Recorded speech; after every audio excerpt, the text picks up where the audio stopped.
live in heaven. Where you live at, girlfriend? Shit. Tell you what, though. You get your head straightened out, why don't you give me a call sometime if you want to? I'll take you down the aqueducts for a pizza tussle. Show you my tattoo. Any more questions? I think, Mr. Pilot, you've told us all we need to know. Okay then, Lou. I'm gonna roll out, work on my short game. Witness is excused. Hail Caesar, baby. Your Excellency! Hey, Jimon, just one more question, if I may. What's that? Yes. Please tell the court page the following. If indeed Judas came to your tent to recant, and I'm not saying that he did or he didn't, and by the way, the only gospel that says anything at all about Judas recanting is Matthew, so it's 3 against 1. And the one was not only a Greek, but a drunken Greek. And a card cheat. But anyway. Please tell the court Hedge the following. Good Sir Hedge, when Judas allegedly came to your tent to recant, if in fact he did, which I am seeking no confirmation of herewith. However, if by chance the Jinso Greek was miraculously correct, and Judas did in fact come to your tent to recant and return the tarnished silver, please tell us. And this is very important.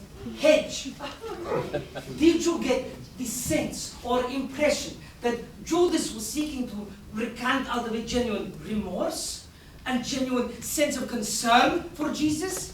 Or was he seeking to undo the damage out of a neck-saving fear of the dire consequences and everlasting repercussions of betraying our rightful and most exalted and just Savior, Jesus Christ, the divine Son of Man?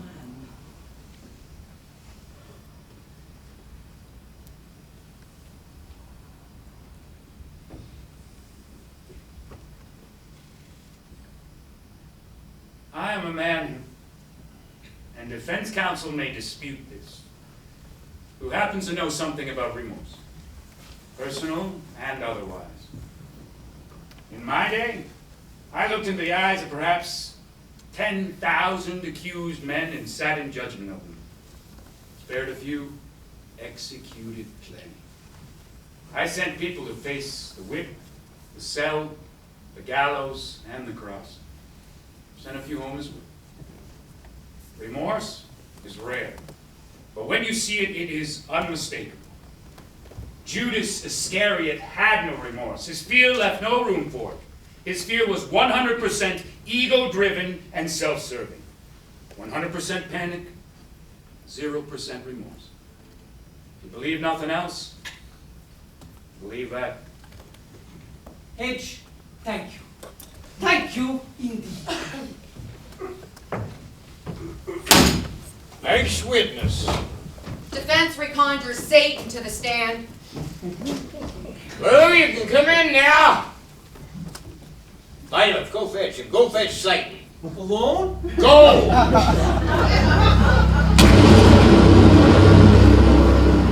Have a seat, Lou.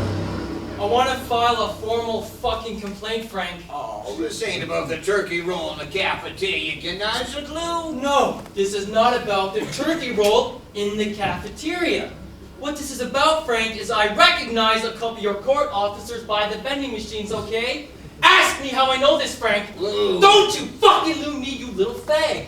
God has been stealing souls again, hasn't he? Help for you, me. Here's Scott the jury out. Yes, right this way, quickly now. Quickly. Yes. And you, Honeywell, you're on my fucking list, hayseeds, so don't expect any last-second reprieves. Shorts and a tank top stretch, pack light! This is unacceptable behavior. Don't you tell me what's unacceptable behavior! Those 2 court officers are mine, Frank. Their souls in hell, safe and secure. Fuck! What? I don't got enough to contend with? Now I gotta deal with God cruising the barnyards of hell? Poaching condemned poultry like some silver fox-tailed thief in the fucking night. This is bullshit, Frank, and you know it, and I'm not leaving here without my satisfaction. So you better do something about it right fucking now. Something like what? Number 1! I'm not testifying in any more of these circle jerks. I'm not some wind-up doll to be summoned and dismissed like a fucking toy. Number 2, I want 2 souls before I leave here today. So take a memo, pass it on upstairs.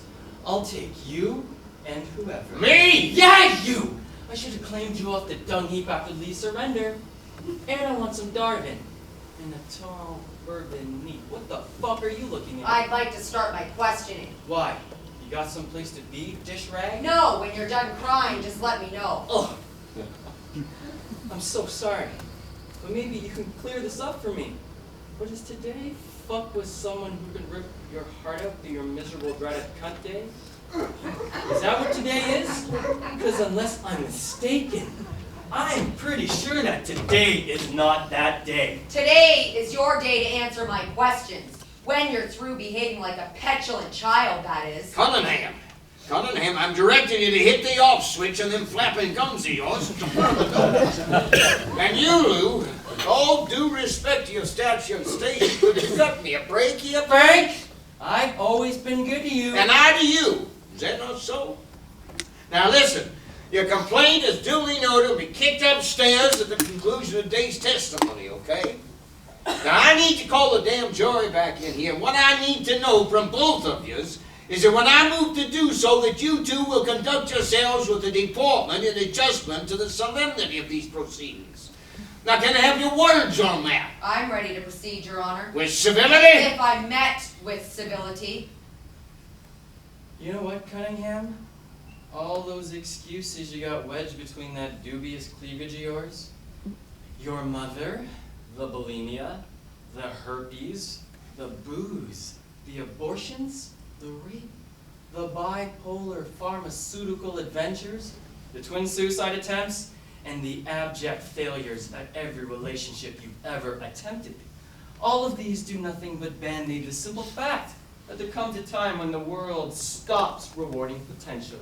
And when that time came for you, you threw yourself the world's biggest pity party and dedicated the rest of your short, pathetic, inconsequential life finding fault everywhere fucking else, but in the return gaze of your own cosmetically altered reflection, okay? Satan, perhaps you... Alpha Uni! Fuck!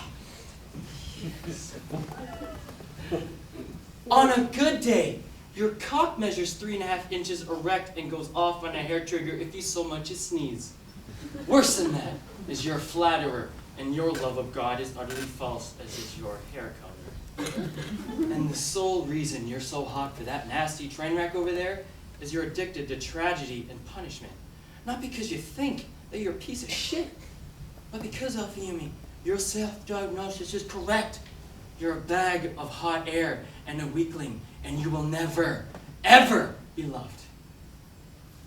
Either way you, Cunningham, because you're incapable of giving it. But I think you already knew that about yourself, didn't you? You could bring the jury in now, Frank. Never let it be said that the princess tire stood in the way of truth. No my Elpis. I'm a Buddha floating on a lily pad. Alfayumi, bring him on in. Yes, Your Grace. Natari,